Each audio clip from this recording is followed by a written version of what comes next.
حسین ستارہ ابو ہریرہ نبی کا پیارا ابو ہریرہ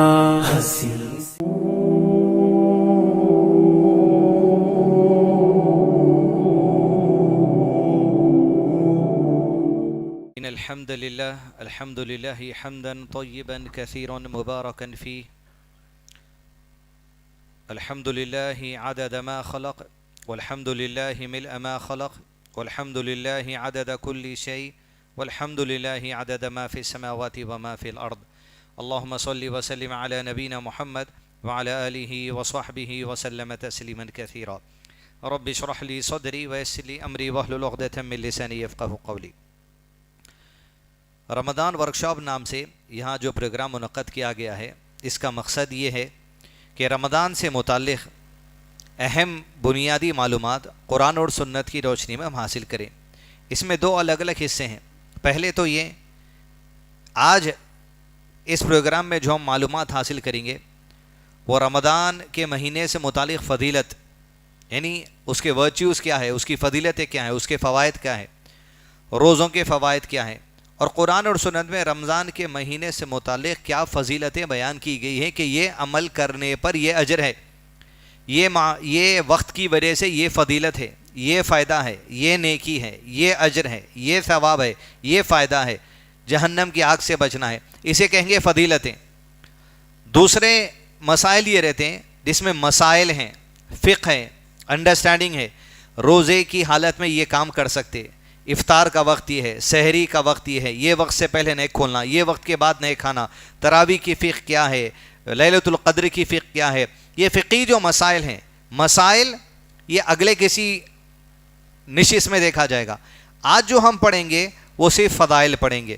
فضائل فضیلتیں یہ الحمدللہ ابو عبداللہ علی بن محمد المغربی رحمہ اللہ نے جو کتاب لکھی ہے صحیح اور مستند فضائل اعمال، صلاح، روزہ، زکوٰۃ، حج، اس میں اعمال کی کیا کیا فضیلتیں احادیث اور قرآن میں آئی ہیں وہ کتاب ایک جگہ جمع کی گئی۔ فضائل اعمال اور ایک ہے، اس کے بارے میں پھر اور ایک باتیں ہیں، وہ نہیں ہے یہ وہ ہے صحیح اور مستند احادیث سے جمع کی گئی۔ ہر گھر میں رہنا ہے یہ، اس کی فوٹو وغیرہ لے کے آپ منگا لے سکتے، میرے سے بھی نمبر کریں 9849758115 پر واٹس اپ کریں، آپ کو انڈیا میں کہیں ڈیلیوری بھی مل جاتی ہے کتاب کی۔ ایک دوسرا جو فقہ ہے، انڈرسٹینڈنگ ہے، مسائل ہے، وہ بلوغ المرام کتاب ہے، کتاب و صوم، اس میں شیخ محمد بن صالح العثیمین رحمہ اللہ کی جو شرح جو تفسیر ہے اس سے پڑھیں گے کسی اگلی نشست میں۔ ابھی یہ رمضان ورکشاپ پارٹ 1 جس میں فضائل پڑھ رہے ہیں، مسائل پڑھ رہے ہیں، فضائل پڑھے جائیں گے۔ مسئلہ نمبر 1 روزے کی فضیلت۔ حدیث ہے، آپ صلی اللہ علیہ وسلم نے ارشاد فرمایا کہ اللہ تعالیٰ فرماتا ہے، جس کسی حدیث میں یہ بات آ جاتی ہے کہ اللہ تعالیٰ فرماتا ہے، ایسی حدیثوں کو حدیث قدسی کہا جاتا ہے۔ کیا کہا جاتا ہے؟ وہ مقدس پیغام جو اللہ تعالیٰ نے اللہ کے نبی صلی اللہ علیہ وسلم پر وحی کی شکل میں نازل کیا اور اسے قرآن مجید کا حصہ بنایا گیا، وہ قرآن کی آیت ہو گئی اور اسے وحی متلو کہا جاتا۔ لیکن وہ پیغام جو اللہ تعالیٰ نے دیا نبی صلی اللہ علیہ وسلم کو، اور یہ کہہ کر کہ یہ قرآن مجید کا حصہ نہیں ہے، یہ حدیث کے درجے میں آنے والی بات ہے، تو اللہ کا وہ مقدس پیغام جو قرآن کا حصہ نہیں ہے لیکن حدیث کا حصہ ہے آپ صلی اللہ علیہ وسلم کی، اسے حدیث قدسی کہا جاتا ہے، مقدس حدیث، اللہ کی بات۔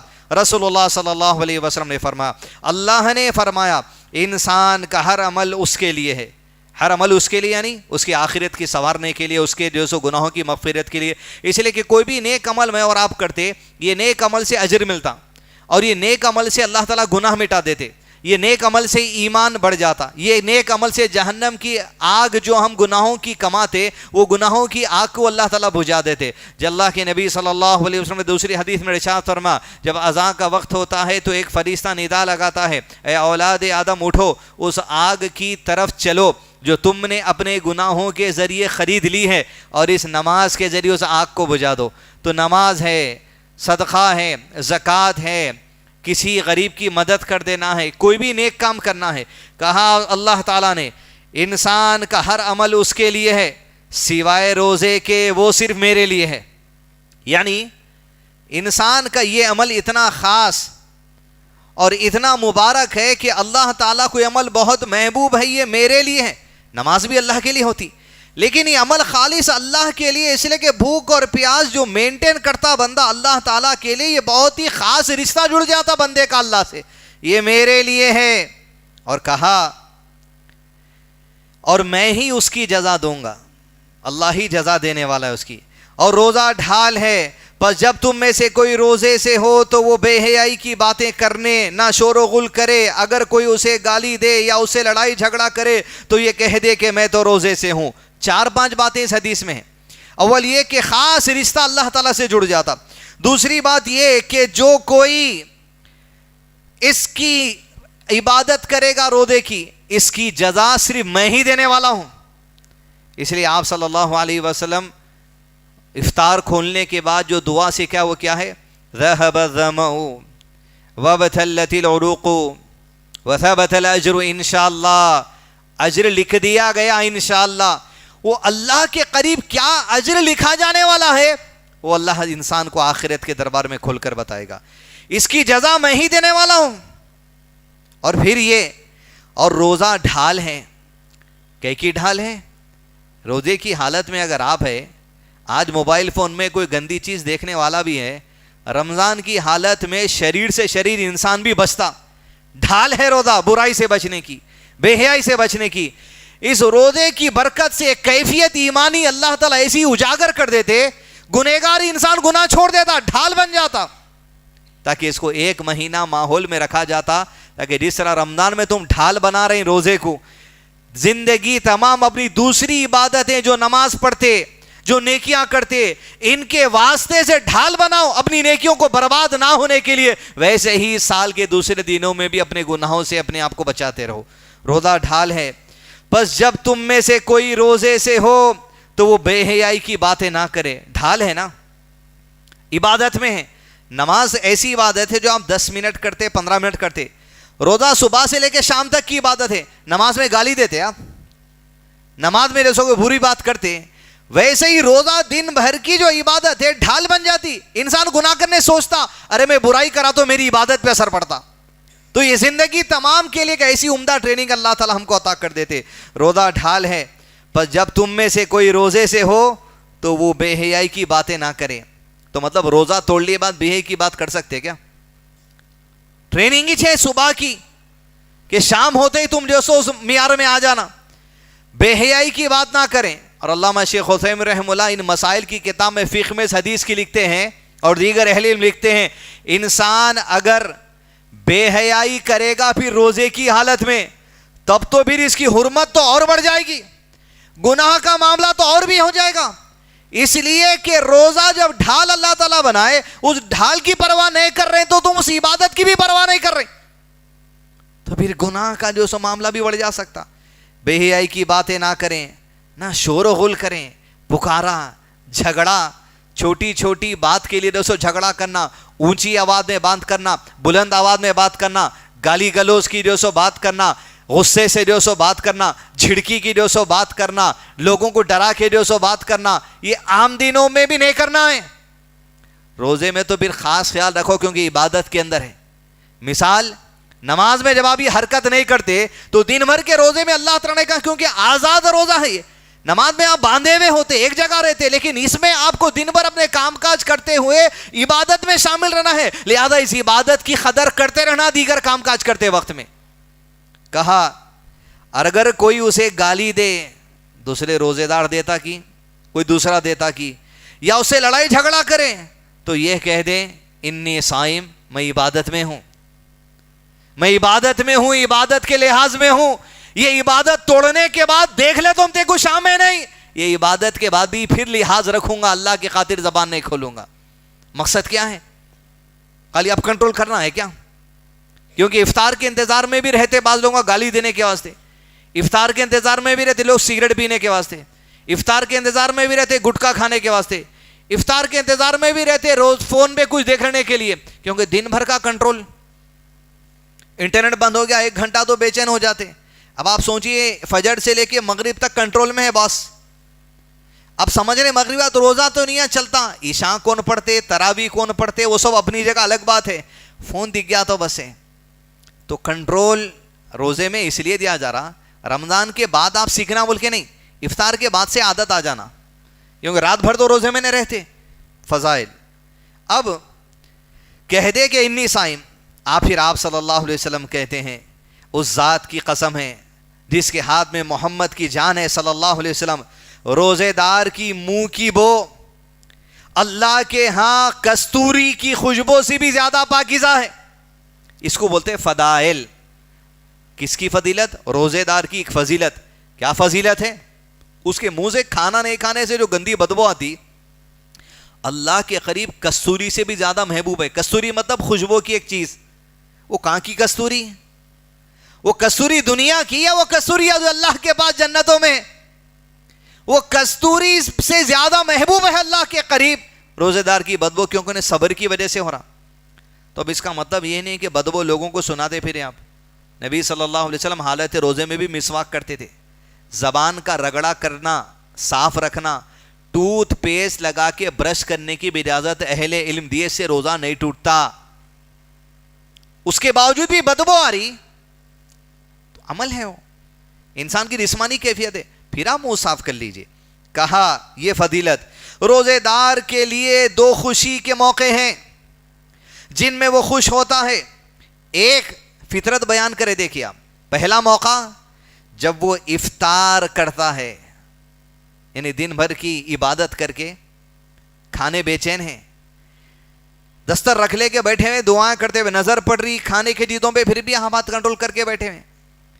اس کے بعد جیسا پانی گیا کچھ گلے میں آپ کے اترا, جو ایک سکون اور اطمینان کی خوشی کی کیفیت ملتی انسان کو, یہ خوشی ہے.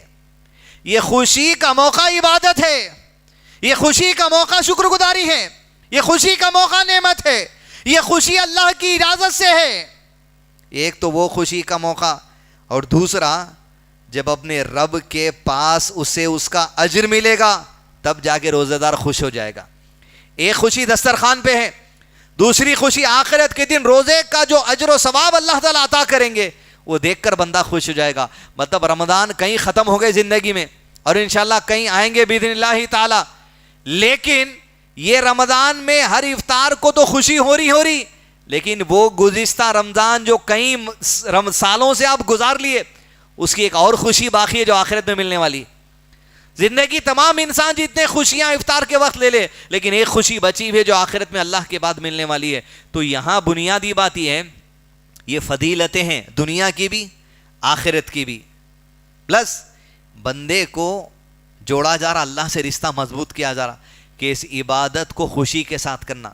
اس عبادت میں منہ کی بدبو آنے کی وجہ سے یہ نہیں سوچنا کہ میں آفس میں کام کر رہا ہوں, لوگوں کے سے میری منہ کی بدبو آ رہی, روزہ نہیں رہتا, میں کھا لیتے رہے تو ایسا ہوتا. جوڑا جا رہا, شیطانی وسوسوں کو دور کیا جا رہا, فضیلتیں بتا کر اس عبادت کی اہمیت کو بیان کیا جا رہا کہ بندہ اللہ کے ان وعدوں پر, اللہ کے نبی صلی اللہ علیہ وسلم کے وعدوں پر یقین رکھے, خوشی سے عمل کرے, تاکہ اللہ کے قریب جب اخلاص اور خوشی سے عمل کیا جائے گا وہی قابل قبول ہے. پہلا مسئلہ. دوسری حدیث, الصوم کفارۃ للذنوب, عن حذیفہ رضی اللہ عنہ قال قال عمر رضی اللہ عنہ. حضرت حذیفہ حدیث کے راوی ہیں, حضرت بیان کرتے ہیں عمر رضی اللہ عنہ نے ایک دفعہ کہا, تم میں سے نبی صلی اللہ علیہ وسلم سے فتنے کے بارے میں جو حدیث آپ صلی اللہ علیہ وسلم نے کہی تھی وہ تم میں سے کس کو یاد ہے؟ جب حضرت عمر نے سوال کیا, حضرت حذیفہ جواب دیتے ہیں, میں نے آپ صلی اللہ علیہ وسلم کو فرماتے ہوئے سنا. جب بھی یہ حدیث آتی, فرمایا آپ صلی اللہ علیہ وسلم نے, تو صحابہ نے سنا, مطلب آپ صلی اللہ علیہ وسلم نے کلام کیا, بات کیا. ایسی حدیث کو حدیث قولی کہا جاتا ہے. کون سی حدیث کہا جاتا ہے؟ وہ جو آپ صلی اللہ علیہ وسلم نے کہا, آپ صلی اللہ علیہ وسلم کو فرماتے ہوئے سنا, آدمی کا فتنہ گھر ہے, مال ہے, اور پڑوسی کے بارے میں ہے, نماز, روزہ اور صدقہ اس کا کفارہ ہے. یعنی انسان اپنے گھر میں رہ کے گھر والوں کی خوشی کے خاطر فتنوں میں پڑ کے گناہ کر لیتا, ویسے ہی مال کمانے کے خاطر حرام, جھوٹ, لپا ڈپی, ادھر کا مال ادھر, ادھر کا مال ادھر, دھوکہ دہی کر کے اپنے آپ کو فتنے میں پڑا لیتا مال کمانے کے لیے. ویسے ہی پڑوسی کے بارے میں پڑوسی کے ساتھ بھی حسن سلوک نہیں کر کے اپنے آپ کو فتنے میں ڈال لیتا. حتیٰ کہ پڑوسی کے بارے میں اتنی بڑی وعید ہے کہ آپ صلی اللہ علیہ وسلم کے پاس صحابہ کرام میں سے کسی نے آ کر کہا اللہ کے نبی صلی اللہ علیہ وسلم مدینے میں وہ ایک عورت ہے, اس عورت کا روزہ, اس عورت کی نماز کے بڑے چرچے ہیں, اس کے ذکر و اذکار کے بڑے چرچے ہیں, البتہ یہ ہے وہ اپنی پڑوسن سے جب بات کرتی ہے تو اچھی بات نہیں کرتی. آپ صلی اللہ علیہ وسلم نے فرمایا ہیا فی النار, وہ جہنم میں ہے. وجہ کیا ہے؟ نماز, روزہ, اذکار, صدقے کے چرچے تھے مدینے میں اس کے. پڑوسی سے بات اچھی نہیں تھی, بد کلامی تھی, تکلیف دیتی تھی زبان سے, ہیا فی النار, جہنم میں ہے. کہا اللہ کے نبی صلی اللہ علیہ وسلم ایک عورت ہے مدینے میں, نماز, روزہ, صدقہ کے زیادہ چرچے اس کے نہیں ہیں, اور صدقہ دی تو بھی کیا دیتی ہے؟ پنیر کے کچھ ٹکڑے صدقے میں دیتی. یہ کوئی صدقہ ہے؟ پنیر کے ٹکڑے صدقے میں دیتی ہے. لیکن اللہ کے نبی صلی اللہ علیہ وسلم, اس کا پڑوسی اس کی زبان سے شر سے بچا ہوا ہے, وہ شر نہیں مچاتی اپنے پڑوسیوں کے لیے. آپ صلی اللہ علیہ وسلم نے فرمایا ہیا فی الجنہ, جنت میں ہے. دنیا میں مل گئی, بشارہ زندہ تھی وہ عورت, دنیا میں مل گئی. تو کہا اس حدیث میں جو بات ہے مال اور پڑوسی کے بارے میں ہے, فتنے میں ہیں, پڑ جاتے فتنے میں, گناہ کما لیتے, لیکن یہ گناہوں کے لیے کفارہ بن جاتا. کفارے کا ایک ایسا نظام اللہ تعالیٰ بنائے, ہر نیکی کفارہ ہے گناہوں کے لیے. جیسے عشاء کی نماز پڑھ کے بیٹھے آپ, مغرب پڑھے الحمدللہ, مغرب اور عشاء کے درمیان جو بھی صغیرہ چھوٹے گناہ ہوئے, یہ دونوں نمازیں کفارہ بن جاتی اس کے لیے. ویسے 2 جمعہ کفارہ بن جاتے, 2 عمرے کفارہ بن جاتے, 2 حج کفارہ بن جاتے. ویسے ایک رمضان سے دوسرے رمضان کے جتنے گناہ ہیں دونوں رمضان کفارہ بن جاتے. یہی حدیث ہے الصوم کفارۃ للذنوب, روزہ کفارہ بن جاتا ہے انسان کے لیے. کون سے؟ مال اور پڑوسی میں اور فتنے میں, گھر کے معاملات میں جو پڑ جاتا, نماز, روزہ, صدقہ, یہ نیکیاں کفارہ بن جاتی ان گناہوں سے بچنے کے لیے. لیکن اصول کیا ہے؟ صغیرہ ہونا گناہ. صغیرہ گناہ کی پہچان کیا ہے؟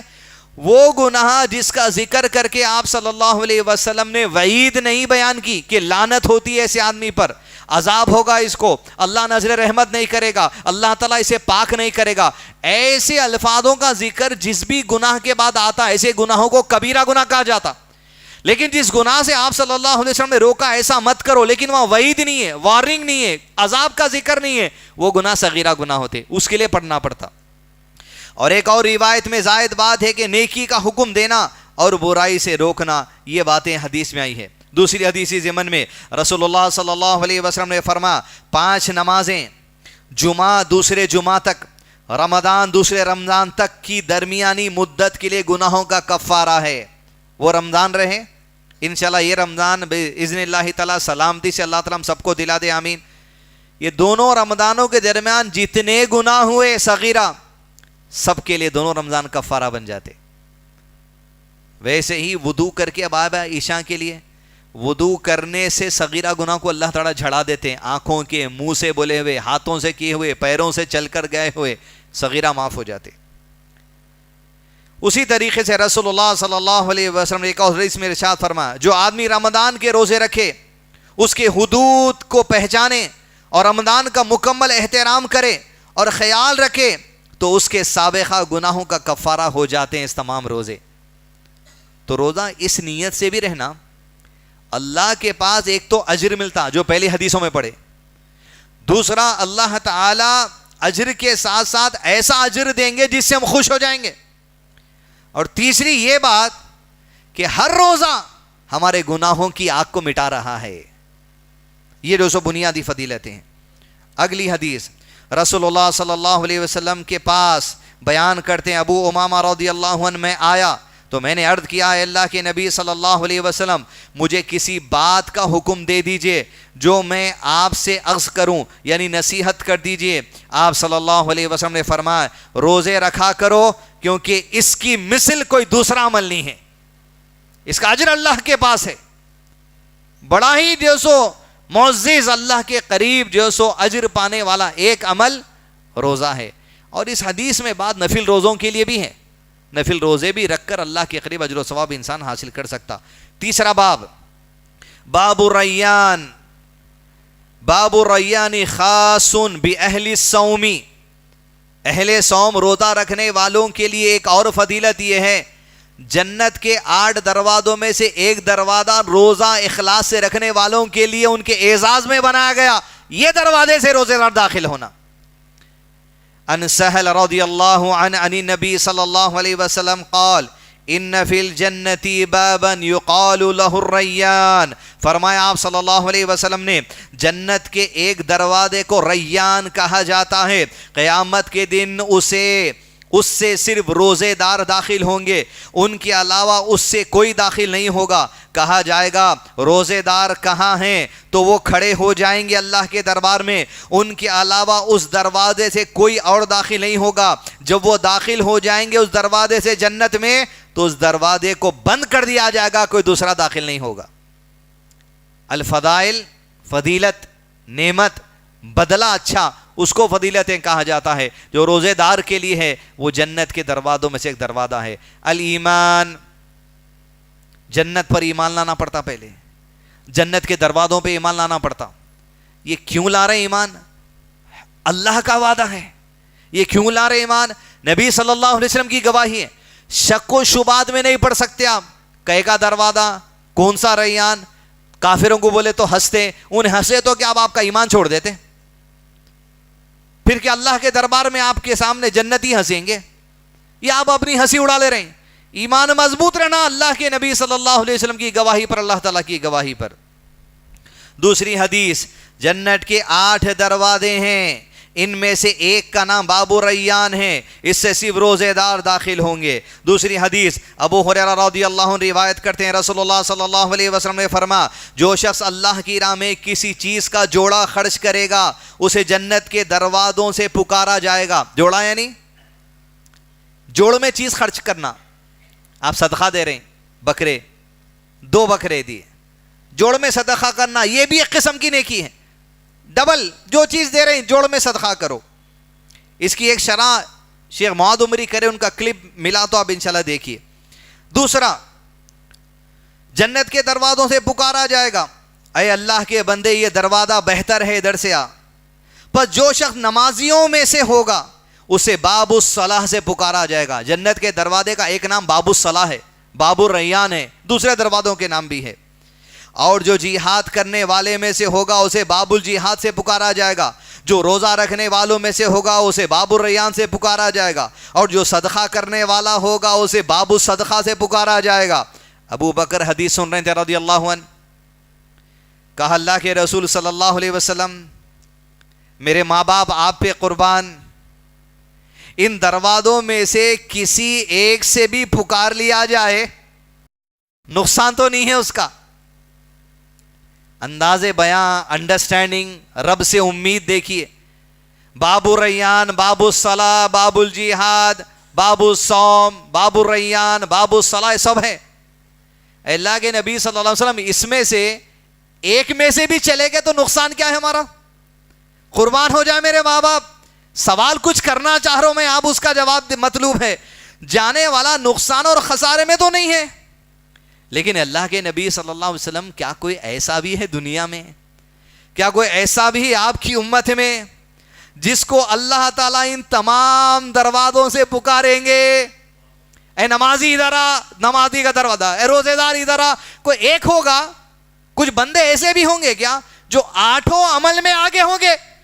روزے میں، جہاد میں، صدقے میں، نمازوں میں، سب میں آگے ہوں گے؟ فرمایا آپ صلی اللہ علیہ وسلم نے، قال نعم، بالکل بالکل ابو بکر، بالکل، وَأَرْجُو أَن تَكُونَ مِنْهُمْ، مجھے امید یہ ہے ابو بکر تو وہ ہوگا جس کو اللہ 8 دروازوں سے جنت کے بلائے گا۔ منہ پہ خوشخبری دے دی گئی جس کے، زندگی میں خوشخبری دے دی گئی کس کے؟ یہ فضیلت روزے کی بھی، روزے دار کی بھی، یہ فضیلت ابو بکر کی بھی، اسی لیے کہا گیا پوری امت میں نبی کے بعد صلی اللہ علیہ وسلم امت میں اگر افضل مقام اگر کسی کا ہے وہ ابو بکر کا ہے۔ اب اس سے بڑی گواہی کیا ہونا؟ شیعہ تم کو گالی دینے والے تم، لیکن وہ ابو بکر وہ ہے جس کے بارے میں اللہ کے نبی صلی اللہ علیہ وسلم نے کہا امید ہے مجھے رب کی ذات سے تو وہ ہوگا جسے 8 دروازوں سے بلایا جائے گا۔ اور وہ ابو بکر کو گالی دینے والے کون سے دروازے سے داخل ہوں گے؟ گالی دینے والوں کے لیے کوئی دروازہ نہیں ہے وہاں، جہنم کا دروازہ ہے. اس لیے کہ صحابہ کو گالی دینا کفر ہے، ابو بکر کو گالی دینا نبی کی اس حدیث کو گالی دینا ہے. نبی نے جس کے اوپر جو سو فضیلت بیان کر دی تم اس کا بھی انکار کر دیں گے. یہ حدیث پڑھ سکتے ہیں تمہاری مجلسوں میں، تمہارے خانخواہوں میں حدیث پڑھ سکتے تم؟ نام نہیں لے سکتے تم زبان پہ حدیث پڑھیں گے، کیونکہ تم جب حدیث نہیں پڑھیں گے حدیث کا انکار، حدیث کا انکار، رسالت کا انکار، رسالت کا انکار کرنے والا کافر. اگلا باب فضل رمضان و فضل صیامہ، رمضان اور روزوں کی فضیلت. ابن ابی انس مولا تمیم اپنے باب سے بیان کرتے ہیں کہ انہوں نے ابو ہریرہ رضی اللہ عنہ سے سنا. ابو ہریرہ رضی اللہ عنہ کہتے ہیں رسول اللہ صلی اللہ علیہ وسلم نے فرمایا، حدیث کون سی ہے؟ فرمایا مطلب حدیث قولی، جب رمضان کا مہینہ آتا ہے تو آسمان کے دروازے کھول دیے جاتے ہیں، جنت کے دروازے کھول دیے جاتے ہیں، اور جہنم کے دروازے بند کر دیے جاتے ہیں، اور شیاطین کو جکڑ دیا جاتا ہے. رمضان کے مہینے کی فضیلتوں میں سے ایک فضیلت ہے، شیاطین کو جکڑ دیا جاتا. شر پسند جو شیاطین ان کو جکڑا جاتا مطلب امور غیب کی باتیں ہیں. منون ایمان لانا کہ انہیں باندھ دیا جاتا. کہاں؟ اللہ عالم. اب اس کا مطلب یہ نہیں ہے باندھ دیے گئے تو اپنے کو شیطان کیسا ستا رہا. آپ پیدا ہوئے خود ایک شیطان کو ساتھ میں لائے، اس کو بولتے قرین. ہر انسان کے ساتھ میں رہتا. اس کو جکڑا جاتا کیا؟ یہ بات نہیں ہے، سرکش شیاطین کو جکڑ دیا جاتا، جس کی وجہ سے اہل علم نے کہا شیاطین کا زور رمضان کے مہینے میں کم ہو جاتا. لوگوں کے بعد وسوسے ڈالنے کا زور ان کے اندر کم ہو جاتا، لوگوں کو ستانے کا زور ان کے اندر کم ہو جاتا. کہاں جکڑے جاتے؟ اللہ عالم. کیسے جکڑے جاتے؟ اللہ عالم. الذین یؤمنون بالغیب، جو بات بیان کی کہ نبی کی گواہی پر ایمان لانا ہے صلی اللہ علیہ وسلم، تبھی وہ ایمان والا ہے. جنت کے دروازے کھول دیے جاتے ہیں، یہ مہینے کی فضیلتوں میں سے فضیلت ہے. تو کھول دیا جاتا ہے دروازہ.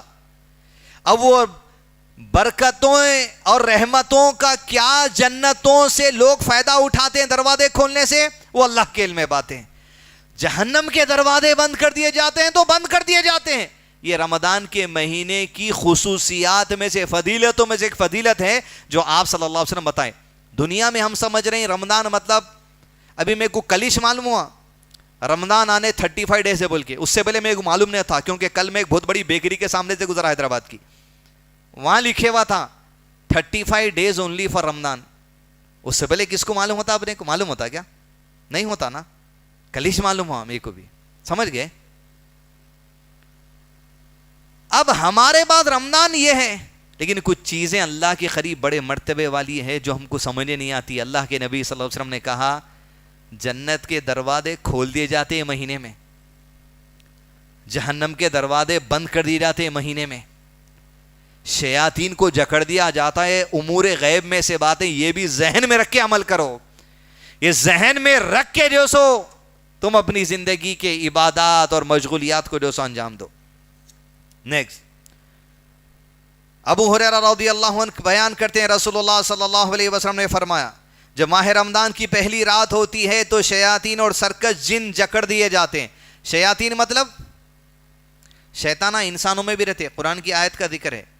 شرارت کرنے والے انسانوں میں بھی، شرارت کرنے والے جنات میں بھی. تو جو جنات ہے ان کو جکڑ دیے جانے کا ذکر ہے. یہ اور بات ہے کہ رمضان میں کوئی بھی خان فلم ریلیز نہیں کرتے، لیکن عید کا اناؤنسمنٹ پہلے سے ہو جاتا، یہ عید کو یہ ریلیز ہونے والی ہے، وہ عید کو یہ ریلیز ہونے والی ہے. رات ہوتی ہے تو شیاطین اور سرکش جن جکڑ دیے جاتے ہیں اور جہنم کے دروازے بند کر دیے جاتے ہیں. ان میں سے کوئی دروازہ نہیں کھلتا اور جنت کے دروازے کھول دیے جاتے ہیں. ان میں سے کوئی دروازہ بند نہیں کیا جاتا. اور ایک منادی کرنے والا منادی کرتا ہے، فرشتہ پکارتا ہے. کیا پکارتا ہے؟ اے حق کے طالب اور تلاش کرنے والے حق کو، آگے بڑھ، نیکیاں کر لے. اور اے شر کے طالب اور شر تلاش کرنے والے، برائیوں سے رک جا. اور اللہ ہر رات کو رمضان کی جہنم سے کئی لوگوں کو آزادی کا فیصلہ سنا دیتا ہے. یہ فضائل میں سے رمضان کے. اب رمضان کی راتوں کے مشغلے اپنے کیا ہے وہ اپنا دیکھ لینا. جہنم سے آزادی کے فیصلے ہوتے رمضان کی راتوں کو. کیسے فیصلے؟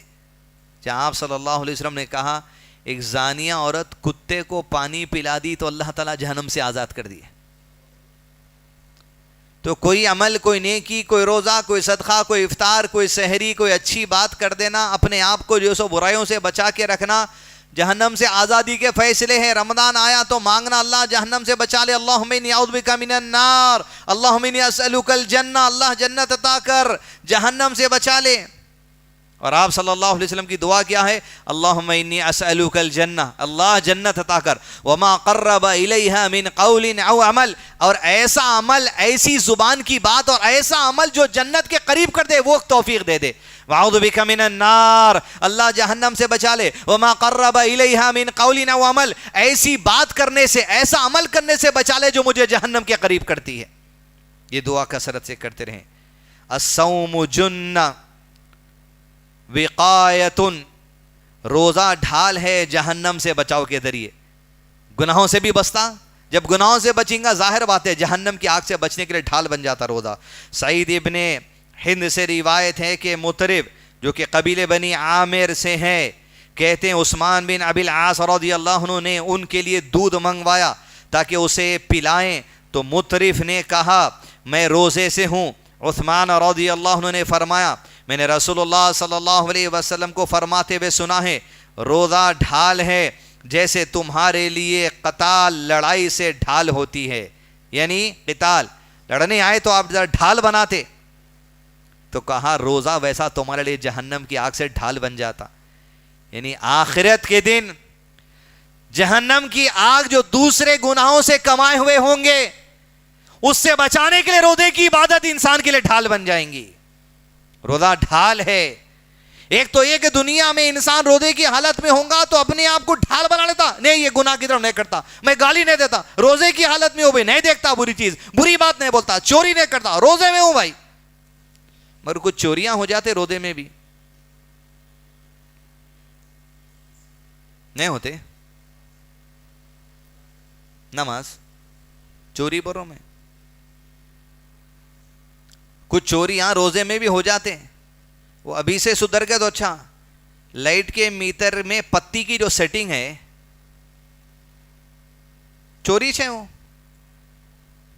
اس میں سحری چل رہی، اس میں افطار چل رہا، اس میں قرآن سن رہے ہیں. جو سیٹنگاں ہیں یہ پتی میں، آپ کیا سمجھ رہے ہیں؟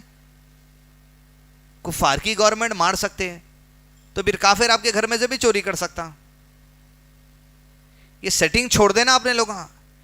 ایک سے ایک انجینئر ہیں اپنے پاس، ڈیجیٹل میٹروں میں بھی سیٹنگ کرنے والے نکلے. پھر آپ کا روزہ کیا فائدے گا؟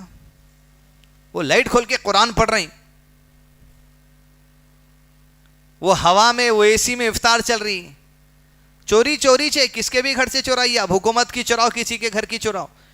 روزہ ڈھال ہے، جنت کے دروازے کھول دیے جاتے ہیں، جہنم کے دروازے بند کر دیے جاتے ہیں. منگوایا اور پھر کہا حضرت عثمان نے تمہارے لیے ڈھال ہے، بڑی فضیلت بیان کی. اور ایک روایت میں ہے روزہ جہنم سے ایسے ڈھال ہے جیسے تمہارے لیے قتال سے ڈھال ہوتی ہے، یعنی جو لوہے کی چیز ہوتی ہے جنگ میں لڑنے کے لیے. علقمہ بیان کرتے ہیں میں ایک دفعہ عبداللہ رضی اللہ عنہ کے ساتھ چل رہا تھا تو انہوں نے کہا ہم نبی صلی اللہ علیہ وسلم کے ساتھ تھے، تو آپ صلی اللہ علیہ وسلم نے فرمایا جو شادی کی طاقت رکھتا ہے وہ شادی کرے، کیونکہ شادی نظر کی پاکیزگی اور شرمگاہ کی حفاظت کا سبب ہے. شادی کی طاقت رکھتا مطلب جسمانی اعتبار سے بھی، مالی اعتبار سے بھی، جو رکھ سکتا کر لے، کیونکہ نظر کی بھی حفاظت ہے اور شرمگاہ کی بھی حفاظت ہے. زنا سے بچتا، ہر ایک کو گھرنے سے بچتا. بیوی اگر آ گئی تو نظر بھی کنٹرول میں، زنا کرنے سے بھی اپنے آپ کو انسان کنٹرول میں رکھ سکتا. اب اور جو شادی کی طاقت نہیں رکھ سکتا وہ روزہ رکھے، کیونکہ وہ اس کی شہوت کو کم کرتا ہے. یعنی نفل روزوں کی بابت یہ بات بیان کی جا رہی ہے. اب زمانے کے اندر شادی کی طاقت رکھنا مطلب کیا ہے؟ ولیمے میں 500-600 آدمی کو کھانے کی طاقت رکھنا، یہ مراد ہی نہیں ہے اسلام میں. کیونکہ ابا چاہ رہے نہ ہوں، امی چاہ رہے نہ ہوں، اتنے آدمی کے کھانے کا ارینجمنٹ ہے، شادی خانے کا کرایہ دے سکتے، رقعے چھپا سکتے، لوگوں کو بلا سکتے. یہ طاقت آپ بنا لیے. یا حدیث میں جو بات ہے وہ جسمانی طاقت, بنیادی مہر دے سکتا, اور اگر بیوی کو پال لے سکا تو کافی ہے. آپ بچے کو بچی کو پڑھانے کے واسطے ڈاکٹری انجینئرنگ 25 50 60 لاکھ کروڑوں روپے تک کی بھی سیٹ چل رہی ہے آج کے زمانے میں, لگا دے رہے ہیں. 1 کروڑ روپیہ لگانے آپ اپنی اولاد کو تیار, ایک سرٹیفکیٹ کے واسطے, ایک علم کے واسطے, یقیناً جو فائدہ دے سکتا, دنیا آخرت بھی اس میں کما سکتا. لیکن یہاں 1 کروڑ خرچہ کر رہے ہیں. ایک بہو کو لا کے خرچہ اٹھا لیے تو انہیں زنا سے بھی بچ جاتا نا. کیا خرچہ کرنے والی ہے بہو؟ ایک آدمی کا کھانا, اس کا بارڈر, اس کا لپسٹک, بچے کے پیمپر, خرچہ کیا بڑھ جاتا. مگر اب جو خرچہ ہے وہ کم سے کم 30 40 35 50 لاکھ کے جو شادی ولیمے کا خرچہ, اب اس کو سوچ رہے ہیں. وہ شریعت میں طاقت نہیں ہے. حضرت عائشہ کہتی ہیں رضی اللہ عنہا, جس رات کو میری وداعی ہوئی اور آپ صلی اللہ علیہ وسلم کے گھر میں آ گئی, دوسرے دن صبح کی بات تھی, پڑوس میں سے ایک صحابی اللہ کے نبی صلی اللہ علیہ وسلم کو تحفے میں کچھ کھانا بھیجے. آپ صلی اللہ علیہ وسلم نے لوگوں سے کہا, کھانا کھانے میرے گھر آ جاؤ, یہی میرے اور عائشہ کے ولیمے کا کھانا ہے. اب آپ کمپیئر کر لیجئے, یہ جو والدین اپنی اولاد کا خرچہ نہیں اٹھانے, بڑے بڑے کار دلا دے رہے ہیں, 50 لاکھ کی سیٹ دلا دے رہے ہیں, ڈگری پڑھا لیے, آٹو کا کرایہ, رینٹ. بعض بچے تو ایسے دوسرے ملکوں میں جا کے پڑھ رہے ہیں, بچے نے بچیاں ہیں اکیلے, دوسرے ملکوں میں جا کے پڑھ رہے ہیں, MBBS کر رہے ہیں.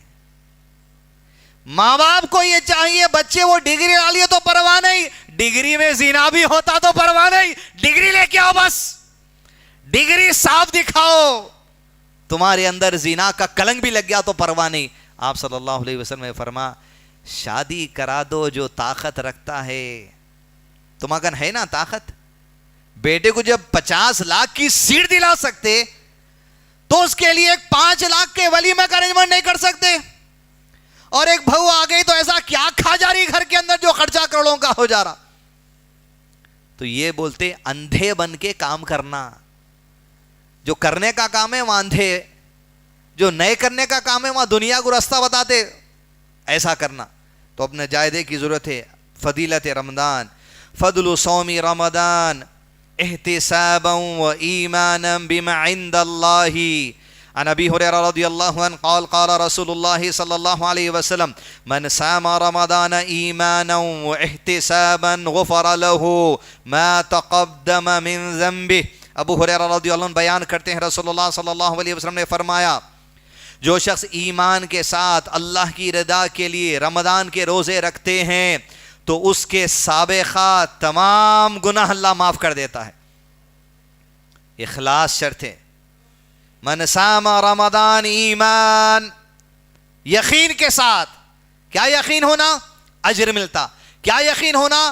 آخرت میں ایسا اجر ملتا جس سے خوشی ہو جاتی. کیا یقین ملنا؟ ڈھال بن جاتی. کیا یقین ملنا؟ گناہ معاف ہو جاتے. کیا یقین ملنا؟ جنت کے دروازے کھلے. کیا یقین رہنا؟ جہنم کے دروازے بند ہے. کیا یقین رہنا؟ سرکش شیاطین کو جکڑ دیا جاتا ہے. یہ یقین اور ایمان کے ساتھ اس رحمینے کی کیفیت جب گزاریں گے, غفر له ما تقدم من ذنبی, گزشتہ سارے معاف ہے.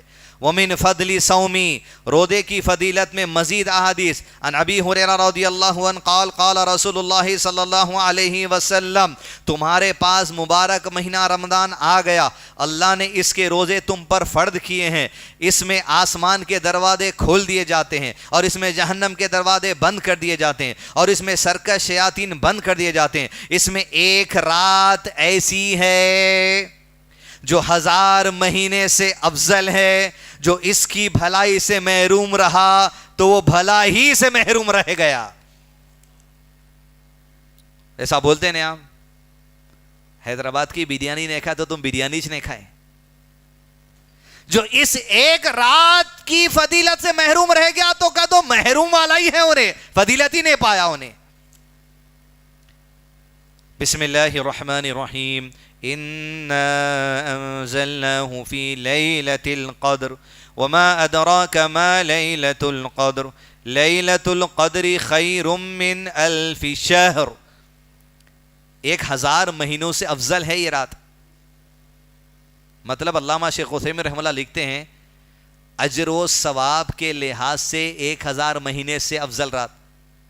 آج رمضان نہیں ہے, 2 رکعت نفل نماز پڑھنے پہ جو اجر ملتا, لیلۃ القدر مل گئی اور اس دن آپ 2 رکعت نفل نماز پڑھ رہے ہیں, 1000 مہینوں تک جو نفل نماز کا اجر و ثواب ہے وہ صرف لیلۃ القدر کی 2 رکعت کو عطا کر دیا جاتا. 1000 مہینے غیر رمضان کے. وما ادراک ما لیلۃ القدر, کیا جانتے, لیلۃ القدر خیر من الف شہر. اور پھر ملائکہ کا نزول, بڑی بڑی فضیلتیں. لیلۃ القدر, قدر تقدیر کی رات, آنے والے سال کی تقدیروں کے فیصلے بھی کیے جاتے ہیں اس میں. مانگنا اللہ سے تقدیر میں خیر کے لیے, شر چلے جانے کے لیے, اور اللہ جانتا ہے ہم کیا مانگنے والے ہیں اس رمضان کو پہلے سے, اور اللہ تعالیٰ لکھ دیا یہ بندہ یہ مانگے گا, اور اگر دعا قبول اللہ تو کرنے والا ہے, قبولیت ہو گئی وہ دعا تو اللہ پہلے سے لکھ دیا اس کی یہ دعا قبول بھی ہو گئی. تقدیر کے فیصلے طے شدہ ہے لوح محفوظ میں. تم مانگو گے, تم چاہتے تھے تمہاری تقدیر میں اچھا ہونا, اللہ کر دیا. تقدیر کا بدلہ جانا یہ بھی تقدیر کا حصہ ہے. کا لیلۃ القدر, اور یہ لیلۃ القدر بعض مسلمانوں کے لیے صرف 27 کو ہے, جبکہ اللہ کے نبی صلی اللہ علیہ وسلم کی زندگی میں رمضان فرض ہونے کے بعد 9 رمضان کے روزے آپ صلی اللہ علیہ وسلم رہے. کتنے؟ یہ پورے 9 میں کبھی بھی نبی صلی اللہ علیہ وسلم صرف 27 کو لیلۃ القدر نہیں گزارے. کبھی 23 کا بھی ذکر ہے, کہیں 22, کہیں 25 کا بھی ذکر ہے, کہیں 27 کا بھی ذکر ہے. ہر سال لیلۃ القدر کی تاریخ بدلتی ہے, یہ امور غیب میں سے اللہ کے سوا کسی کو نہیں پتا. 27 کا جو ذکر والی حدیث ہے وہ اس سال 27 تھی, بعد میں پھر 27 کو نہیں, کبھی 23 کا بھی ذکر ہے, 25 کا بھی ذکر ہے. اس لیے صرف 27 کو آپ پکڑ لے رہے ہیں تو پھر آپ سے لیلۃ القدر مس ہو سکتی, اور اجر و ثواب عظیم ہے وہ مس ہو سکتا. لہذا بدعہ اور خرافات اور غلط تفسیروں میں نہ پڑیں. حضرت دوسری حدیث حضرت انس بن مالک رضی اللہ عنہ بیان کرتے ہیں, رمضان کا مہینہ داخل ہوا تو رسول اللہ صلی اللہ علیہ وسلم نے فرمایا یہ مہینہ تمہارے پاس آ چکا ہے, اس میں 1 رات ہے وہ 1000 مہینے سے افضل ہے. جو اس سے محروم رہا وہ تمام بھلائیوں سے محروم رہا, اور جو اس کی بھلائی سے صرف محروم ہی محروم ہو سکتا ہے. فضل السحور, سحری کرنے کی فضیلت. حدثنا عبد العزیز ابن صحیب قال سمعت انس بن مالک رضی اللہ عنہ قال قال النبی صلی اللہ علیہ وسلم تسحروا فإن فی السحور برکہ. فضیلتوں میں سے رمضان کی کیا ہے؟ کہتے ہیں حضرت انس بن مالک خادم اللہ کے نبی صلی اللہ علیہ وسلم کے, 9 سال کی عمر میں اللہ کے نبی صلی اللہ علیہ وسلم کے بعد ان کے والدہ خدمت کے لیے چھوڑ دی تھی. 9 سے لے کے عمر جب 18 ہوئی تو نبی صلی اللہ علیہ وسلم کا انتقال ہو گیا. جب انتقال ہوا تو ان کی ایج 18 سال تھی. 18 سال میں 9 سال کی عمر گزارے. 9 سال میں کیا فائدہ ہوا؟ یہ 9 سال میں کئیوں حدیثوں میں سے یہ بھی ایک حدیث ہے جو یاد کر لیے تھے. عمر کیا تھی انتقال کے وقت؟ 18. ملے وقت میں 9, 9, 10, 11, 12, 13, 14, 15, 16, 17, 18, 19 کے درمیانی حدیث یاد ہو گئی. کہتے ہیں نبی صلی اللہ علیہ وسلم نے فرمایا سحری کھایا کرو, کیونکہ سحری کھانے میں اللہ نے برکت رکھ دی ہے. علامہ شیخ عثیمین اس حدیث کی شرح میں لکھتے ہیں اللہ نے چند اعمال کو ایسے بنایا ہے جو عمل کرنے سے برکت کا اصول ہو جاتا. وہ برکت کہیں میں اصول ہوتی؟ رزق میں, کھانے میں, صحت میں, مال میں, عمر میں, گھر میں, اولاد میں, کس میں عطا کرنے والی ذات اللہ تعالیٰ کی ہے. مگر ایک ایسا عمل, ایک ایسی عبادت کھاؤ تمہارے جسم کا فائدہ ہے مگر اللہ اس میں بھی برکت عطا کر دیا. اصول برکت کا اصول. رسول اللہ صلی اللہ علیہ وسلم نے فرمایا دوسری حدیث, ہمارے اور اہل کتاب یہود و نصارہ کے روزوں میں فرق یہی تھا کہ ہم سحری کھاتے ہیں وہ سحری نہیں کرتے. فرق ہے اللہ کے نبی صلی اللہ علیہ وسلم کی امت کی روزے کی فضیلت.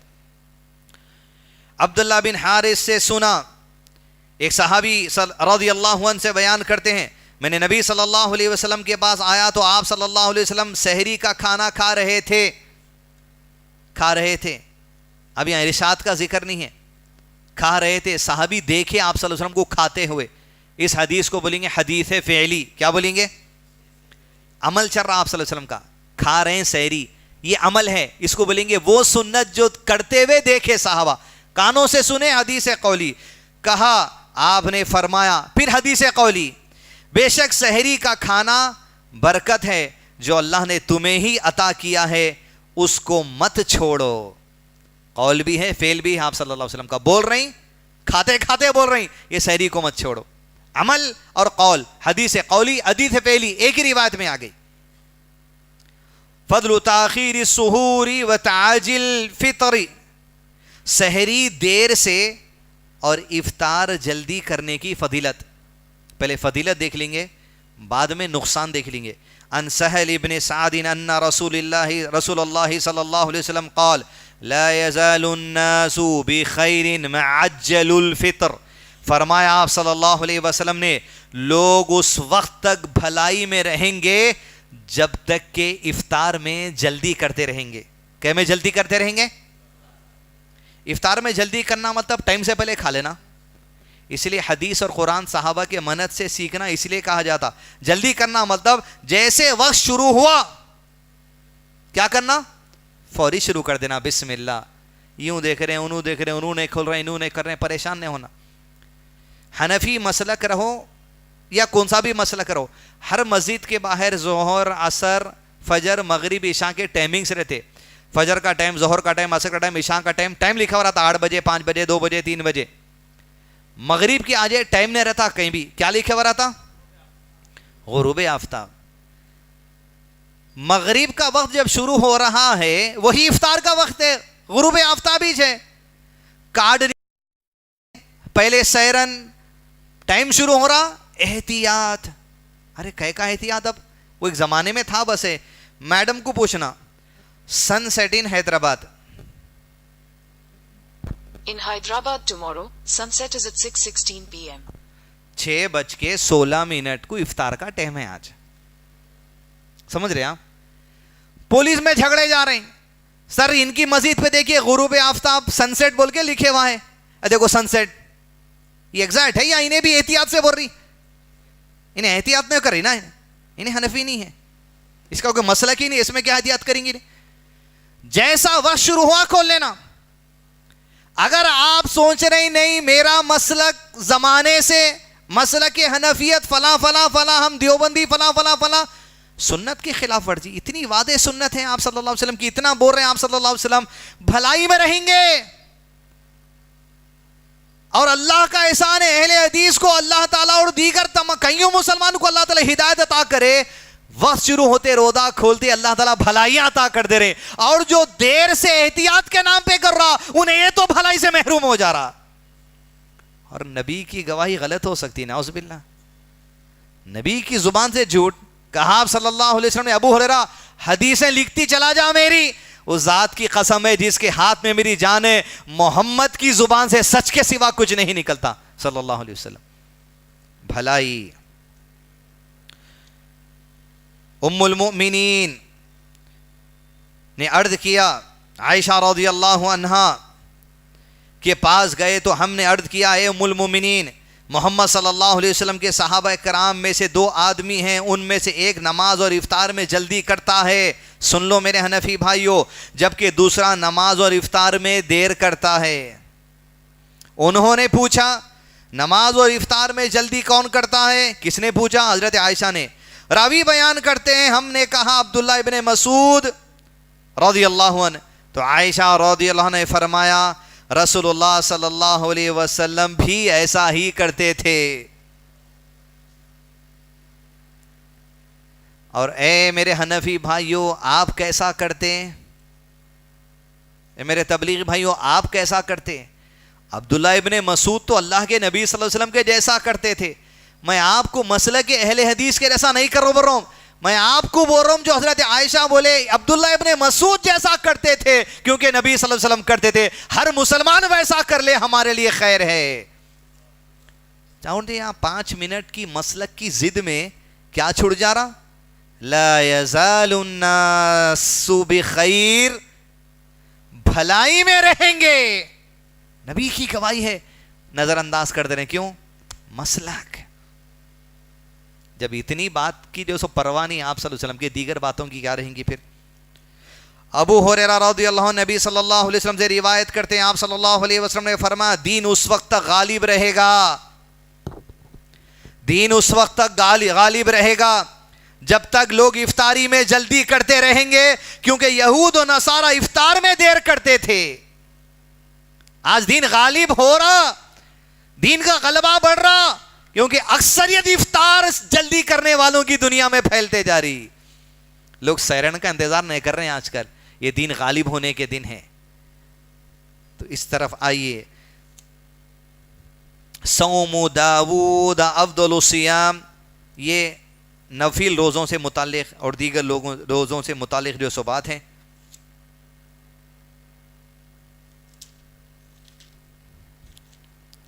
دس محرم عرفہ کا روزہ، محرم کے روزے، رمضان کے بعد شوال کے روزے، سوموار اور جمعرات کا روزہ، مہینے کے 3 روزے، ایام بیت کے روزے، شعبان کے روزے، روزے کے دوران بےہودہ گفتگو سے پرہیز کرنا. یہ حدیث پڑھنے کی نوافل روزوں سے متعلق بات ہے. عن ابی ہریرہ رضی اللہ عنہ قال، رسول اللہ صلی اللہ علیہ وسلم نے فرمایا جو آدمی روزے کی حالت میں جھوٹ بولنا اور اس پر عمل کرنا نہیں چھوڑتا تو اللہ اس کے کھانے پینے چھوڑنے کی کوئی ضرورت نہیں ہے. مطلب اللہ کے قریب اس کا کوئی اجر کی امید رکھنے کی اب اسے ضرورت نہیں ہے. اللہ کو تو ہمارے روزوں کی ضرورت ہی نہیں ہے، لیکن اللہ تعالیٰ کی عبادت کا سسٹم بنائے جس کے ذریعے ہم اللہ کی رضا حاصل کر سکتے. تو یہ عبادت کے دوران ہم جو سو یہ عمل اگر نہیں چھوڑیں گے تو عبادت کا کوئی فائدہ ہونے والا نہیں ہے. اگلا مسئلہ، من فطر صائما، روزے دار کو افطاری کھلانے کی فضیلت. آپ ایک کھجور بھی دے دیے تو مل گئی فضیلت، ایک گلاس پانی بھی دے دیے تو مل گئی فضیلت. عن انس رضی اللہ عنہ ان النبی صلی اللہ علیہ وسلم جاء الى سعد بن عبادہ فجاء بخبز وزيت فأكل ثم قال النبي صلى الله عليه وسلم افطر عندكم الصائمون وأكل طعامكم الأبرار وصلت عليكم الملائكة. حضرت انس روایت کرتے ہیں کہ نبی صلی اللہ علیہ وسلم سعد بن عبادہ رضی اللہ عنہ کے پاس تشریف لائے تو انہوں نے روٹی اور زیتون کا تیل آپ صلی اللہ علیہ وسلم کی خدمت میں پیش کیا. نبی کے کھانے زیتون کے تیل بھی ہوا کرتے تھے، یہ بھی سنت سمجھ کے کھانا، اور اللہ نے اس کی قسم کھائی، خدمت میں پیش کیے. بس آپ صلی اللہ علیہ وسلم نے وہ کھایا اور پھر نبی صلی اللہ علیہ وسلم نے فرمایا افطر عندکم الصائمون واکل طعامکم الابرار وصلت علیکم الملائکہ. اے کھلانے والے، روزے داروں نے تمہارے پاس افطار کر لیا ہے، نیک لوگوں نے تمہارا کھانا کھا لیا ہے، اور فرشتوں نے تمہارے لیے بخشش کی دعا کر دی ہے.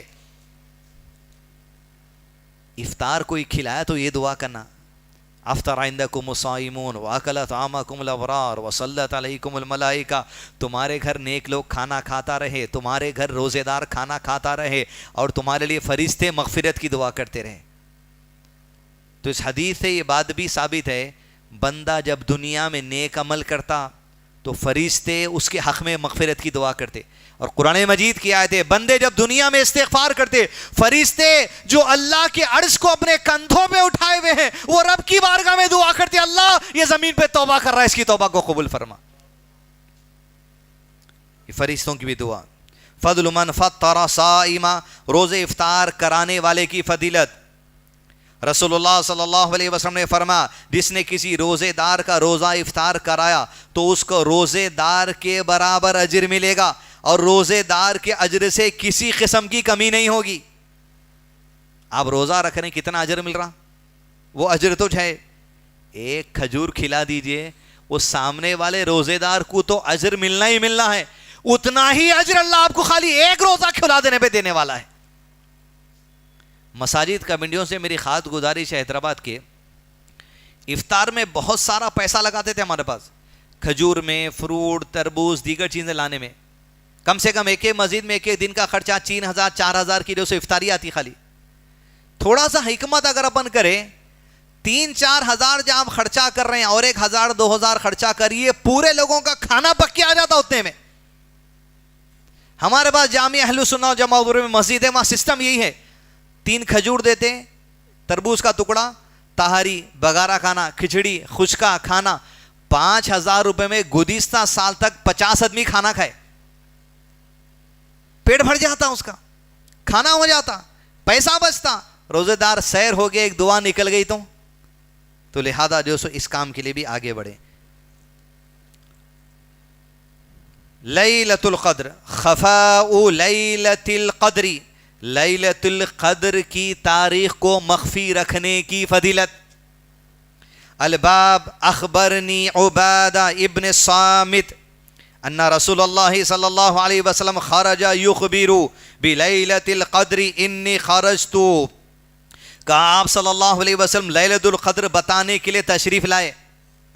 مطلب لیلۃ القدر کی تاریخ کا علم اللہ کے نبی صلی اللہ علیہ وسلم کو دے دیا گیا تھا. یہ ہمیشہ کے رمضان کے لیے نہیں ہے، یہ اس رمضان کی تاریخ بتانے آپ صلی اللہ علیہ وسلم نکلے. تو 2 مسلمان آپس میں جھگڑ رہے تھے. آپ صلی اللہ علیہ وسلم نے فرمایا میں تمہیں لیلۃ القدر بتانے کے لیے آیا تھا، لیکن فلاں اور فلاں جھگڑ رہے تھے، میں ادھر متوجہ ہو گیا، بس لیلۃ القدر اٹھا لی گئی. شاید یہ بات تمہارے لیے بہتر ہو تم اس کو رمضان المبارک کی 21 23 25 راتوں میں تلاش کرو. یہ حدیث میں دونوں پیغام ہیں. ایک تو اس رمضان کی لیلۃ القدر بتائی نہیں گئی، آنے والے قیامت تک رمضانوں کی تاریخ بتا دی گئی کہ تلاش کرو، 21 23 25 27 اور 29 میں تلاش کر لو. بتا دیا گیا کہ لیلۃ القدر کبھی بھی 1 تاریخ کو نہیں آنے والی ہے. اور اسی لیے آپ صلی اللہ علیہ وسلم نے کیا فرمایا، شاید یہی بہتر ہے تمہارے لیے. آج کا بتانا مقصد فائدہ یہی ہو گیا، اٹھا لینا اس تاریخ کو. نبی صلی اللہ علیہ وسلم سے لے لیا گیا اس تاریخ کو.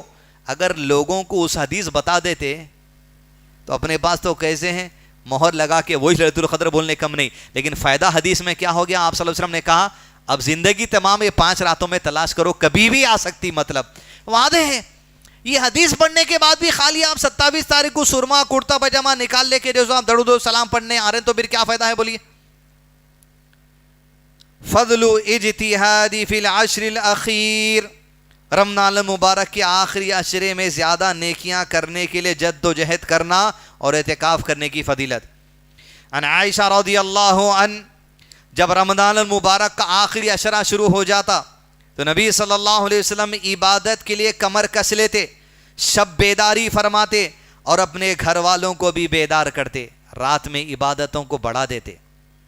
اہل الحدیث مسجدوں میں ایک مسئلہ یہ بھی چل رہا، 8 رکعت تراویح پڑھ رہی، پھر رات میں ایک تہجد کے 8 رکعت پڑھ رہی. ایسا مت پڑھیے. 8 رکعت تو نفل ہے، یہی سنت ہے، لیکن آپ صلی اللہ علیہ وسلم 8 رکعت نفل کے علاوہ وتر کی نماز، وہ بھی نفل میں آتی، وتر کی نماز 9 رکعت پڑھتے تھے. کتنے؟ آپ تراویح جب پڑھ رہی 4 یا 6 رکعت پڑھ لو آخری عشرے میں عشاء کے بعد. رات میں آئیے 2 رکعت جو نفل نماز پڑھنا ہے وہ پڑھیے، اس کے بعد مسلسل 9 رکعت 2 تشہد کے ساتھ آپ پڑھو. تراویح کی بھی سنت ہو جاتی، نفل کی، وتر کی بھی سنت ہو جاتی، اضافہ نہیں ہوتا. اس کے علاوہ آپ صلاۃ استخارہ پڑھنا چاہ رہے ہیں پڑھو، تحیۃ المسجد پڑھنا چاہ رہے ہیں پڑھو، تحیۃ الوضو پڑھنا چاہ رہے ہیں پڑھو. لیکن نہیں 20 رکعت تک ثابت ہے بول کے تھوڑے اہل حدیث اقرار بھی کر لے رہے ہیں. نفل 8 رکعت ہی ہے، 17 رکعت آپ صلی اللہ علیہ وسلم سے ثابت ہے، تو اس میں 8 نفل کی نیت سے 2 کر کے اور 9 وتر کی نیت سے. یہ نیتوں سے بڑے سنت پہ بھی قائم رہتے. اب عبادت طویل کیسی کرنا؟ قرآن کی تلاوت کا حصہ طویل کر دو. آپ جہاں 10 آیت پڑھتے تھے امام صاحب، 9 وتر میں 15 آیت کر دیجئے، وقت بڑھتے جاتا، زیادہ وقت عبادت میں رہتے. سنت کا قیام عبادت اور رات کا قیام تہجد جاگنا سب چیز ہوتی، سنت کو سمجھ کے کرنے کی ضرورت ہے. فرمایا بحیقی میں رمضان المبارک کا آخری عشرہ شروع ہو جاتا تو رسول اللہ صلی اللہ علیہ وسلم کمر کس لیتے اور دیگر جو باتیں ہیں وہی ہے اس میں ذکر. رسول اللہ صلی اللہ علیہ وسلم رمضان مبارک کا آخری عشرہ اعتکاف بھی بیٹھتے تھے. 10 راتیں اعتکاف بیٹھنا سنت ہے، لیکن اعتکاف میں آپ 20 رمضان میں بھی اعتکاف بیٹھ سکتے. کبھی آخری عشرے میں آپ 1 رکعت بھی اعتکاف، 1 دن بھی 1 رات بھی اعتکاف کر سکتے، 2 رات بھی کر سکتے. سنت یہ تھی کہ 10 راتیں آپ صلی اللہ علیہ وسلم اعتکاف کرتے تھے. کوئی 3 دن ہی کر سکتا تو 3 دن کی نیت کر کے اعتکاف کر سکتا.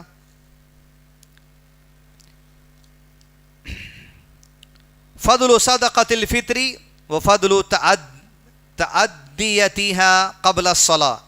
صدقۃ الفطر اور اس کو نماز سے پہلے ادا کرنے کی فضیلت، کیونکہ رمضان تکمیل ہونے کے بعد عید الفطر آتی. یہ زکوٰۃ الفطر کی وجہ سے ہے. کیا ہے؟ ہر آدمی کے لیے سا جو 2.5 کلو کے برابر ہے، جو عام طور پہ لوگ ہمارے علاقے میں کھاتے، گیہوں، آٹا، چاول یا دیگر چیزیں آپ تول کے دے سکتے. یہ کب کرنا، اس کی فضیلت کیا ہے؟ عن ابن عباس رضی اللہ عنہ قال رسول اللہ صلی اللہ علیہ وسلم نے روزے دار کی بےہودہ اور بے حیائی کی باتوں سے طہارت معافی کے لیے اور مساکین کے کھانے کے لیے فطرانہ کی زکوٰۃ صدقۃ الفطر کو فرض فرمایا ہے. کیا وجہ سے یہ؟ روزے کی حالت میں جو گناہ ہو گئے، برا نکو بولو بولے بول دیے، بے حیائی نکو بات کرو بولے کر دیے، یہ گناہ جو حالت روزے میں پورے 30 گزار لو، اور یہ 2.5 کلو زکوٰۃ الفطر ادا کرنے سے وہ سارے گناہوں کو اللہ تعالیٰ بخش دیتا ہے. کہا بے حیائی کی باتوں سے طہارت معافی کے لیے اور مساکین کے کھانے کے لیے فطرانے کی زکوٰۃ صدقۃ الفطر کو فرض فرمایا ہے. جو اس کو نماز سے قبل ادا کرے تو وہ زکوٰۃ مقبول ہے، اور جو نماز عید کے بعد ادا کرے وہ عام صدقے کی طرح صدقہ ہو جائے گا. عید کی نماز سے پہلے پہنچا دینا صدقۃ الفطر. کئی لوگ عید کی نماز کے بعد بھی دیتے، وہ صدقہ قبول نہیں ہوتا. کم سے کم گزارش ہے کہ 1 رات ہو جاتی ہے، آپ صدقۃ الفطر دے دو. انڈیویجل دینا ہے دے دو، لیکن سب سے افضل یہ ہے صدقۃ الفطر کو ایک جگہ جمع کیا جائے. اس کا جو فائدہ ہے زکوٰۃ کا بھی اور صدقۃ الفطر کا بھی. اب مثال کے طور پہ اپن 100 لوگ ہیں یہاں بیٹھے ہوئے، چھوٹا بچہ بھی ہے تو اس کی طرف سے بھی دینا ہے، اس دن پیدا ہوا تو اس کی طرف سے بھی دینا ہے.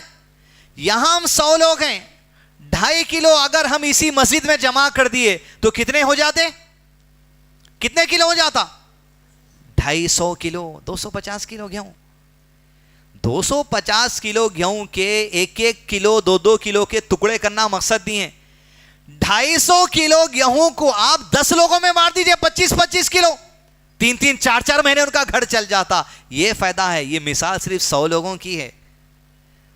ابو ہریرہ چینل پیج 3 لاکھ سبسکرائبر ہیں. کتنے؟ 3 لاکھ میں سے اگر 1 لاکھ لوگ بھی اپنے فطرے کو روانہ کر دیں ابو ہریرہ ایجوکیشن سوسائٹی کاروان کو، 1 رات میں 2,50,000 اناج جمع ہو سکتا. کلو مسجد نہیں ہوتی، گوڈاؤن لینا پڑتا کرائے سے. کتنا؟ 2,50,000 کلو. 4 مینار سے لے کے گول کنڈے تک کی یہ گلی میں جتنے مستحقین ہیں، سال بھر کا اناج کا ارینجمنٹ ہو جاتا ان کے لیے. یہ ہے اصل مقصد. اور جماعت اہل حدیث کا کام بھی یہی ہے کرنے کا. اجتماعی فطرہ کلیکٹ کرو، اجتماعی زکوٰۃ کلیکٹ کرو، جو کروڑوں میں، بلینز میں اور کنٹلوں میں چلے جائے گی، اور اہل حدیث جماعت سے فقیری کو مٹاؤ. یہ مقصد ہے. یہ چھوڑ کے انہیں اس پہ کیس دار رہا، انہیں اس پہ کیس دار رہا، انہیں الیکشن نہیں ہونا بول رہا، انہیں الیکشن ہونا بول رہا، انہیں ضد کو ٹھہرے ہوئے، انہیں بول رہا میں ٹھہرتا ہوں، انہیں بول رہا میں ٹھہرتا ہوں. پورے آرگنائزیشن کو سٹرول. اور جو نئے نئے لوگ جڑ رہے ہیں، یہ کیفیت دیکھ کے حیدرآباد کا مقولہ ہے پیروں سے توبہ کر کے بھاگ رہے لوگ. یہ مزاج ہے. حد کر دیے جی حالت کی. اور کھلے عام اس جماعت کو اعزاز توحید کا، منہج کا، مسلک کا، قرآن کی تفسیر، حدیث کی تفسیر کا جو اللہ تعالیٰ عطا کرے اس کا لحاظ نہیں رکھ رہی ہے جماعت. اب بہت افسوس، صرف مسجد میں چند حلقوں کے الیکشن کے لیے، ناقص حقیر الیکشنوں کے لیے اہل الحدیث مسجدوں میں لوگوں نے گواہی دی، لوگ ماں بہن کی گالی دے دی. اللہ اکبر. کون ذمہ دار ہے؟ جو ذمہ دار جن کو بنایا گیا تھا وہ ذمہ دار ہے. اتنی دھاندلی، اتنی افسوس. ارے زندگی بھر کا پروانہ لکھ کے رہ جاؤ عہدوں پہ، مگر اخلاقی بگاڑ اس قوم کے اندر مت کرو، علمی بگاڑ اس قوم کے اندر مت کرو. تماشا بن کے رہ گئے، کشمکش میں، جہالت، صرف الیکشن کے نام پہ سب انوالو ہیں. افسوس کی بات ہے، ہم آپ کی طرف دیکھ رہے ہیں اور آپ ہم کو کیا دے رہے ہیں؟ آپ عہدے پہ، آپ علم پہ، آپ علم کا سرٹیفکیٹ آپ کے پاس، ہم جاہل، ہم آپ کی طرف دیکھ رہے ہیں. کیا مل رہا عوام کو؟ مساجد کے جھگڑے، گالی گلوز. اور افسوس وہ اہل حدیث لوگوں پر بھی جو اپنے جھگڑوں کو، علماء کی عزت کا تو دعویٰ بہت ہے، لیکن اپنے علماء کو مسجدوں میں بٹھا کے اپنے جھگڑوں کا حل نہیں کر سک رہی جماعت. تعجب کی بات ہے. کچھ ہوا کی کوٹ لوگوں کے زکوٰۃ، صدقات، مال، عطیہ 50,000، لاکھ، 2 لاکھ، 4 لاکھ نہ جانے کتنے، خالی ایک مسلمان کی ضد کو روکنے کے واسطے لاکھوں روپے کوٹوں کے کیسوں میں خرچہ ہو رہے ہیں. کم سے کم خالی جماعت اہل حدیث اپنی اور اپنا جو جماعت سے وابستگی ہے وہ مسلک صحابہ کی وجہ سے ہے. کم سے کم خالی یہ 2 کام آنے والے رمضان میں بھی ہو گئے، فقیری مٹ جا سکتی جماعت سے. کئی غریب مستحق لوگ جماعت سے جڑ رہے ہیں، ان کو اور مضبوط کیا جا سکتا، فائنینشل پوزیشن یہ اور جم کر رہیں گے دین کے اوپر. لہذا آرگنائزیشن لیول پر جماعت اہل حدیث کے اس وقت جو حال ہیں، میں کرنول میں گیا تھا حال میں، وہاں پر بھی دل کا دکھ درد سنا دیا. وہاں سنا دیا جو کرنول کا جمعیت اہل حدیث کا مرکز ہے پورا، وہاں سنا دیا. تو مرکز کے ذمہ دار بولے صحیح بات ہوئی، کیونکہ 8 سال سے ہمارے پاس بھی یہی مشغلوں میں ہم بیٹھے ہوئے، مرکز ہے پھر وہ بھی ہو. ہندوستان کے ایک کونے سے دوسرے کونے پہ اخلاقی بگاڑ ہمارے اندر اگر رہا تو کیسا؟ کب بھی اتحاد آئیں گا؟ خالی ہم بول رہے ہیں ہم توحید والے ہیں، صرف توحید کی دعوت دے سکتے آپ، عقیدے کی دعوت دے سکتے آپ، اخلاق نہیں سکھا سکتے، آرگنائزیشن نہیں چلا سکتے، زکوٰۃ الفطر نہیں جمع کر سکتے، زکوٰۃ مالی نہیں جمع کر سکتے، لوگوں میں فقیری دور نہیں کر سکتے، بچوں کے لیے اسکول نہیں کھول سکتے، اسکول کا سلیبس نہیں بنا سکتے، کالجوں کو آپ نہیں کھول سکتے، مدرسوں کو آپ نہیں چلا سکتے، مدرسوں کا سلیبس آپ نہیں بنا سکتے، بیواؤں کی قدر آپ نہیں کر سکتے، اسکالرشپ آپ بچوں کو نہیں دے سکتے، آپ جو سو ایجوکیشنل جو سو ٹریننگ ان کو نہیں دے سکتے، آپ ٹیکنیکل ایجوکیشن کیا ان کو نہیں دے سکتے، آپ بچوں کی مالی امداد کر کے باہر کے ملکوں میں تعلیم کے لیے نہیں بھی لا سکتے، باہر کمانے کے لیے نہیں بھی لا سکتے، یونیورسٹی آپ نہیں بنا سکتے، دکان آپ لگا کے نہیں دے سکتے، آٹو خرید کے آپ نہیں دے سکتے، فائنینشل پوزیشن آپ مضبوط نہیں کر سکتے. کیا نہیں ہو سکتا تھا؟